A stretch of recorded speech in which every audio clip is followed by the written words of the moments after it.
यह कहानी है दो मेंढकों की, जिसमें एक पतला था और दूसरा मोटा। दोनों जंगल के एक छोटे से तालाब में साथ रहते थे। बचपन के दोस्त थे दोनों, साथ में खेलते कूदते बड़े हुए थे।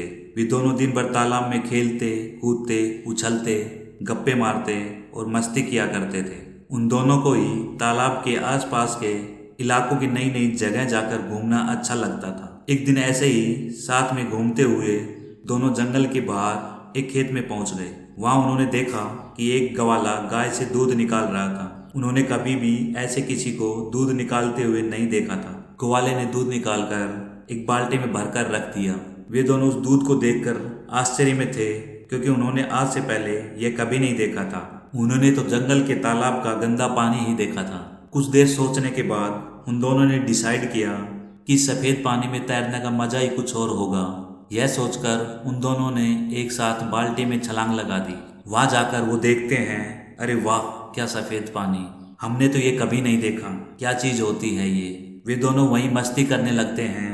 वे तैर रहे होते हैं, उछल कूद कर रहे होते हैं, गोते लगा रहे होते हैं। बहुत कुछ करने के बाद, मस्ती करने के बाद, वो जो मोटे वाला मेंढक होता है वो कहता है, चल भाई अब घर चलने का टाइम हो गया है, जंगल चलते हैं। वो पतला मेंढक भी कहता है, हाँ यार चल वापिस चलते हैं। और दोनों बाल्टी से बाहर निकलने के लिए छलांग लगाते हैं। लेकिन बाल्टी बहुत बड़ी होती है, वो बाल्टी से बाहर नहीं निकल पाते हैं। वो बाल्टी के किनारे जाकर बाल्टी की दीवारों से छलांग लगाने की कोशिश करते हैं, पर वो देखते हैं वहाँ पर बहुत ज़्यादा फिसलन है। इसकी वजह से वो छलांग नहीं लगा पा रहे हैं। जब भी वो छलांग लगाने की कोशिश करते हैं, उनके पैर फिसल जाते हैं। उन्होंने लगातार कई बार प्रयास किया, कभी बाल्टी के बीच में जाकर, कभी किनारों की दीवारों के पास जाकर। बहुत बार प्रयास करने के बाद भी वो बाल्टी से बाहर नहीं निकल पाए।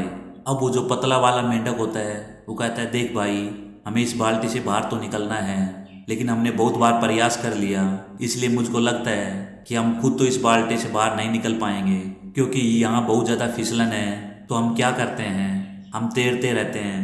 अगर हम तैरते रहेंगे तो कोई ना कोई आकर हमें इस बाल्टी से बाहर निकाल देगा। मोटा मेंढक भी उस पतले मेंढक की बात मान लेता है और वो तैरते रहते हैं। 1 घंटा, 2 घंटा, 3 घंटे बीत जाते हैं, लेकिन कोई भी आकर उन्हें उस बाल्टी से बाहर नहीं निकालता। अब वो मोटे वाला मेंढक जो होता है वो तैरते तैरते थक जाता है। वो कहता है, देख भाई मैं अब और मेहनत नहीं कर सकता, मैं तैरते तैरते थक गया हूँ, मैं अब और पैर नहीं चला सकता। वो पतला मेंढक होता है वो कहता है, देख भाई अगर तू पैर चलाना बंद कर देगा तो तू डूब जाएगा और कुछ देर में सांसें रुक जाएंगी और तू मर जाएगा। अपन को मरना नहीं है भाई, तू पैर चलाता रहे। वो मोटा मेंढक थोड़ी देर और पैर चलाता है, फिर कहते हैं, भाई देख हमने बहुत साथ दिया एक दूसरे का, हम दोनों बचपन के दोस्त हैं, आपस में बहुत मस्ती की, हंसी ठिठोली की, हमेशा साथ रहे। लेकिन मुझे ये लगता है आज ये सब खत्म होने वाला है। आज हो सकता है कि ये मेरी ज़िंदगी का आखिरी दिन हो। मैं और मेहनत नहीं कर सकता, मैं और पैर नहीं चला सकता और शायद अब डूब कर मर जाऊंगा। और उस पतले मेंढक की आंखों के सामने उसके बचपन का अजीज दोस्त डूब कर मर जाता है। यह सब देख वह पतला मेंढक और तेजी से पैर चलाने लगता है। उसके अंदर आग लग जाती है कि अब कैसे भी करके मुझे इस बाल्टी से बाहर निकलना ही है, मुझे हार नहीं माननी। अगर मैंने भी हार मान ली तो मेरा भी वही हाल होगा जो मेरे दोस्त का हुआ।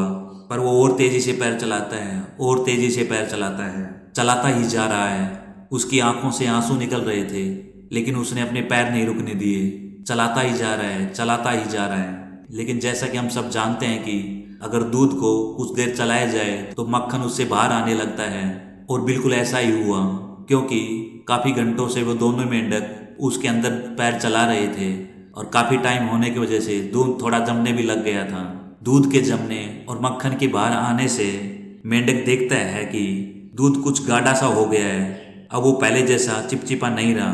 वह उस मक्खन के ऊपर बैठकर पूरे जोर से एक छलांग मारता है और उस बाल्टी से बाहर आ जाता है। बाल्टी से बाहर आने के बाद कुछ देर तक तो उसको समझ ही नहीं आता है कि आज उसके साथ क्या हुआ।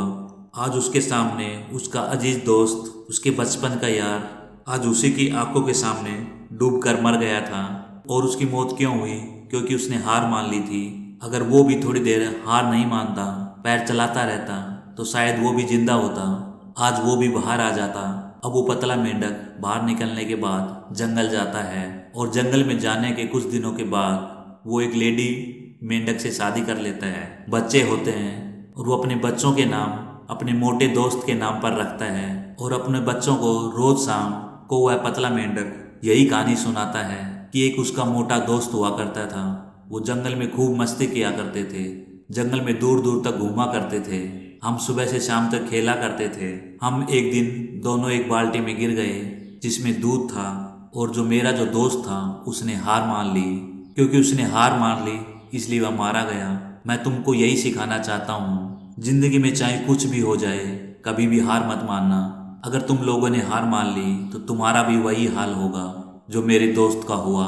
इस कहानी से हम यह सीख सकते हैं कि दूध का दही जरूर बनेगा लेकिन उसमें वक्त लगता है, और अगर हमने वक्त से पहले हार मान ली तो हमारा भी वही हाल हो सकता है।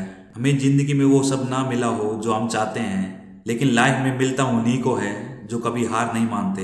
ये भी हो सकता है वो हमें ना मिले जो हम हासिल करना चाहते हैं, लेकिन हमसे ये सुकून कौन छीन पाएगा कि हमने उस चीज को पाने के लिए आखिरी दम तक प्रयास किया। एक बात हमेशा याद रखना दोस्तों, हम हारते तब नहीं जब लोग कहते हैं कि तुम हार गए, बल्कि हार तब जाते हैं जब हम खुद हार मान लेते हैं।